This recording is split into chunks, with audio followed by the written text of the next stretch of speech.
And I now call upon the distinguished delegate of Sri Lanka. Mr. Chairman, Sri Lanka aligns itself with the statement made by Uganda on behalf of the G77 and China. Mr. Chairman, following the debt crisis faced by Sri Lanka in 2022, an extensive program of domestic reforms was undertaken in governance and economic spheres. The nation is undergoing a transformation in its economy by embracing global best practices, inclusive of the accommodation of the changes advocated by youth. It is important for developing countries, Mr. Chairman, to have access to the diverse range of financial resources to address their specific development needs. Efforts are also being made to improve the effectiveness and efficiency of financing for development, promote transparency, and reduce the debt burden on developing countries. We are optimistic that FFD4 will provide an opportunity for developed nations and financial institutions to reaffirm their commitment to financing sustainable development and achieving the SDG goals.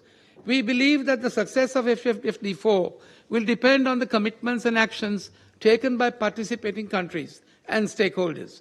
The conference offers an important opportunity to mobilize resources addressing financial gaps.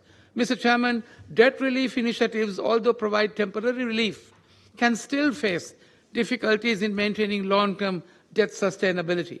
Factors such as high level of external debt, limited revenue generation, high rates of interest, external shocks, and economic vulnerabilities continue to contribute to ongoing financial distress. Overall, high level of external debt can create a vicious cycle of financial distress in developing countries, limiting their ability to invest in essential sectors, hampering economic growth. Mr. Chair, in this background, Sri Lanka shares the concerns relating to significant global SDG financing gap, particularly when coupled with debt distress, as faced by many countries. The ability of the government to continue to commit to poverty reduction is severely hampered in a situation where, as noted by both the President of the GA and the President of ECOSOC, that debt servicing outpaces the allocations to health and education. It is regrettable that the international security environment is continuing to deteriorate at an alarming consistency.